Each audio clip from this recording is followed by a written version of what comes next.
नमस्कार. आवाज माझा वृत्तवाहिनीत आपल्या सगळ्यांचं स्वागत. वळीच्या काही ठळक घडामोडींकडे. प्रस्थापितांना शह देण्यासाठी ठाण्यात लोक उमेदवार आता शेतकरी वर्गाला शहराशी जोडणार आणि उल्हासनगर इथे कर्ज देणाऱ्या कंपनीच्या शाखेवर दरोडा टाकणाऱ्या आरोपीस अटक.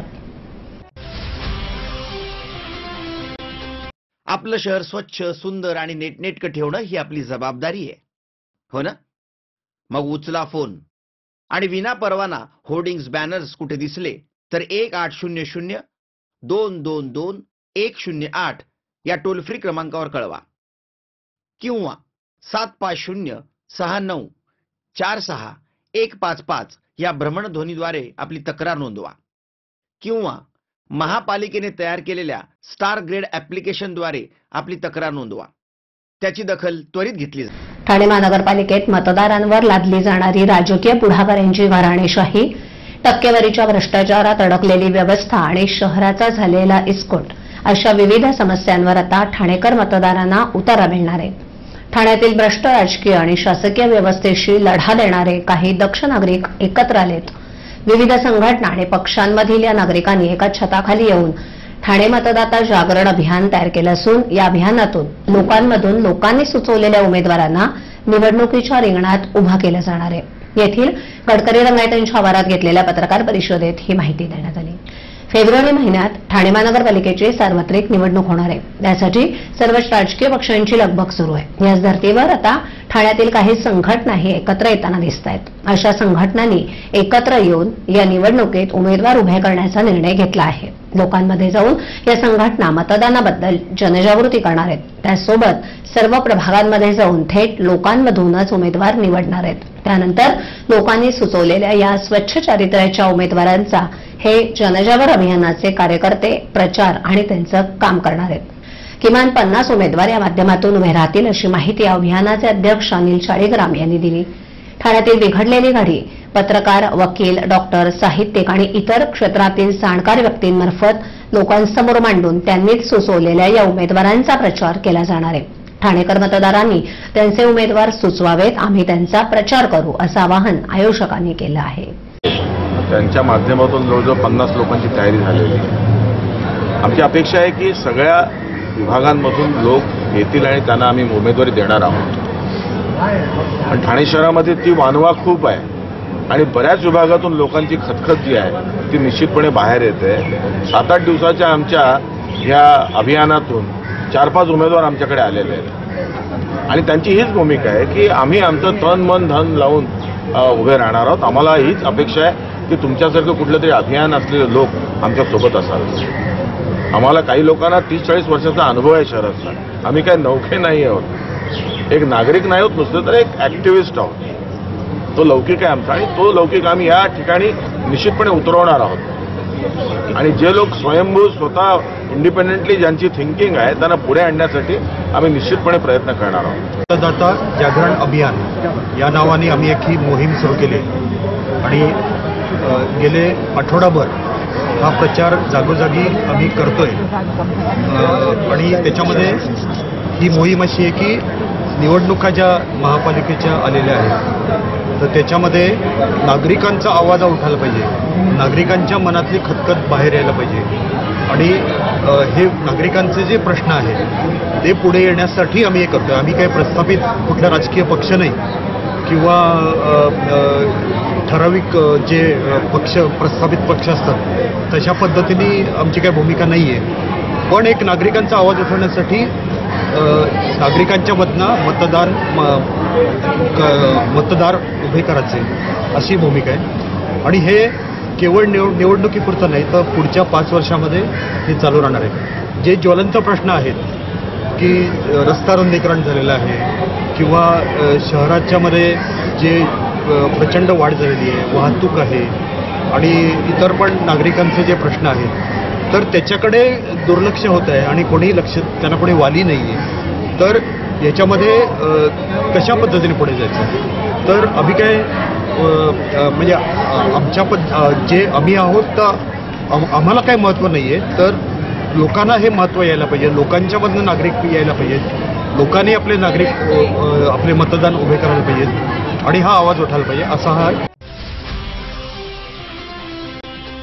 नामसंस्थेतर्फे शेतकरी वर्गाला शहरात बाजारपेठ उपलब्ध करून देणार असून शेतकऱ्याला ग्राहकांशी थेट जोडला जाणार आहे. तसंच यावर्षी पश्चिम महाराष्ट्र आणि विदर्भावर जास्त लक्ष असणार आहे असे प्रतिपादन अभिनेते मकरंद अनासपुरे यांनी केलंय. कैलासवासी रामभाऊ माळगी स्मृती व्याख्यानमालेचं दुसरं पुष्प गुंफलं ते अनासपुरे यांनी.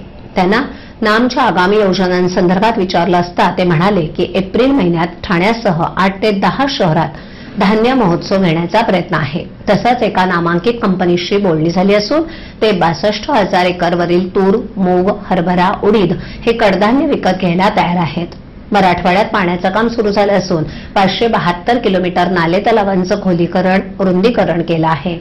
साधारणपणे 20 लाख शेतकऱ्यांना याचा फायदा होणार असून जिथे ते एक पीक घेतात तिथे 3 पिकं घेतील. शासन ही अवाढव्य यंत्रणा आहे. त्यांच्याकडे सर्व उपलब्ध असलं तरी सिस्टीमचा भाग अत्यंत भ्रष्ट आहे.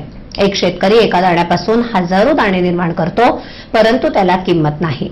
आत्महत्या पळपुटेपणा असला तरी शेतकरी ती का करतो याचा विचार सगळ्यांनी करावा. शेतकऱ्यांची एकजूट नसल्यानं त्यांच्या पिकाला भाव मिळत नाही. शेतकऱ्यांचे 2 वर्ग आहेत, एक बागायतदारांचा आणि दुसरा कोरडवाहू शेतकऱ्यांचा, जे पावसाच्या पाण्यावर अवलंबून आहेत. शासन शेतकऱ्यांसाठी योजना आखताना सरसकट विचार करतं खरं, तर कोरडवाहू शेतकऱ्यांना मदतीची गरज आहे आणि आत्महत्या करणारा हा वर्ग आहे अशा भावना त्यांनी व्यक्त केल्या. त्यांच्या संघर्ष प्रवासाबद्दल विचारलं असता ते म्हणाले की मला संघर्षावर बोलणं फारसं आवडत नाही. संघर्षाकडे मी नेहमी सकारात्मकतेनं पाहिले.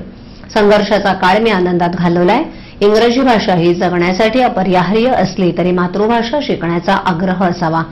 अलीकडे रिअल हिरोंपेक्षा रील हिरोना जास्त किंमत आहे आणि हे समाजाच्या दृष्टीनं घातक असल्याची खंत त्यांनी यावेळी व्यक्त केली.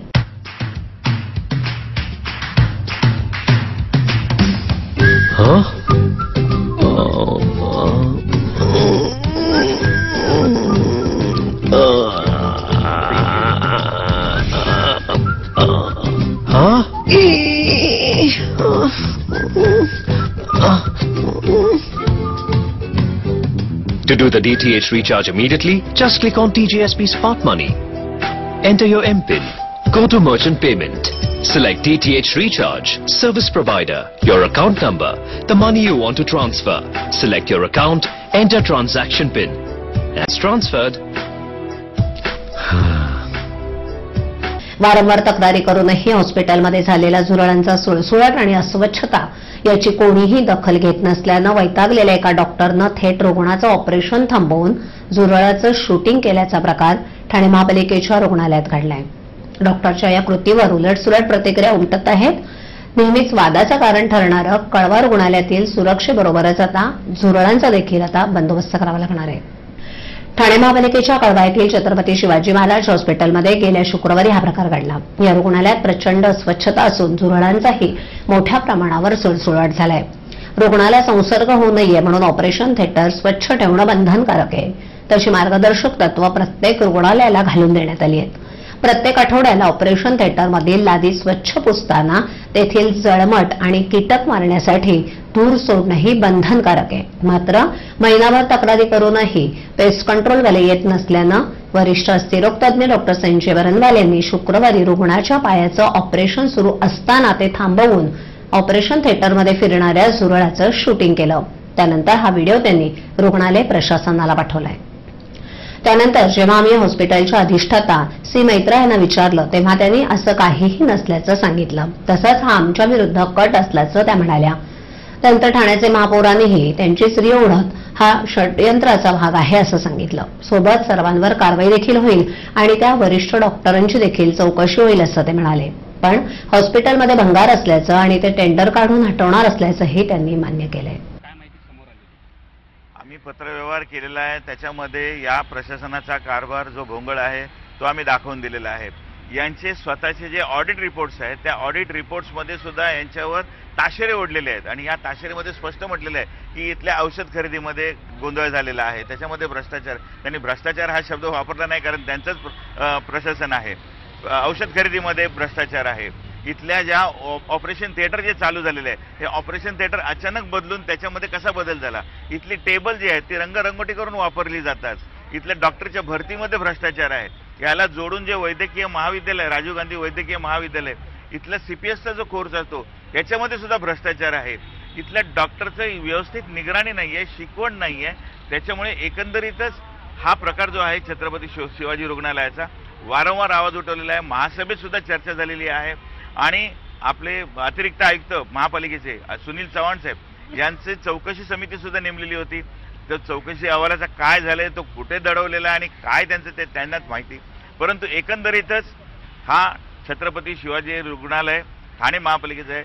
आम्हाला ठाणेकरांना तरी असं वाटतं की हा एक काळिमा आहे आणि याच्यात सुधारणा व्हायलाच हवी. अन्यथा हे हॉस्पिटल बंद करावं आणि चांगल्या कुठल्या तरी एका चांगल्या संस्थेला चालवायला द्यावं. शासनाने हवं तर ताब्यात घ्यावं आणि शासनाने त्याच्यावर कारवाई करून पुढे हे करावं, मार्गक्रमण करावं, असं आम्हाला नागरिकांना वाटतंय. उल्हासनगर येथील मणपुरम गोल्ड सोनं तारण ठेवून कर्ज देणाऱ्या कंपनीच्या शाखेवर दरोडा टाकत 7 कोटी 22 लाखांचं सोनं चोरून नेण्यात आलं होतं. या प्रकरणात ठाणे पोलिसांच्या गुन्हे शाखेनं विविध ठिकाणी सापळा रचून 2 किलो 800 ग्रॅम सोनंही जप्त केलंय. अटक करण्यात आलेल्या आरोपींना झारखंड दिवा तुर्भ येथून अटक करण्यात आली आहे. गुन्हे शाखेच्या 50 जणांच्या विविध टीम्स वेगवेगळ्या ठिकाणी शोध करत होत्या. अखेर त्यांना ताब्यात घेऊन हे सोनं हस्तगत करण्यात आलंय. 2 दिवसांची सलग सुट्टी असल्याचा गैरफायदा घेत उल्हासनगर येथील मणिपुरम गोल्डवर दरोडा टाकण्यात आला होता. यात 7 कोटी रुपयांचे 28 किलो 686 ग्रॅम सोनं लुटण्यात आलं होतं.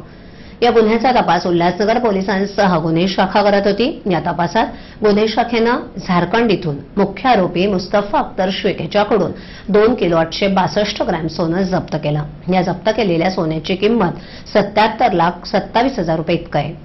या मुस्तफाचे 2 साथीदार मनोज सौद आणि कमरुद्दीन शेख यांना देखील अटक करण्यात आली आहे. आणखीन 15 आरोपींचा शोध गुन्हे शाखा घेत असून त्यांना देखील अटक करण्यात आली आहे, अशी माहिती ठाणे पोलिसांनी एका पत्रकार परिषदेत दिली.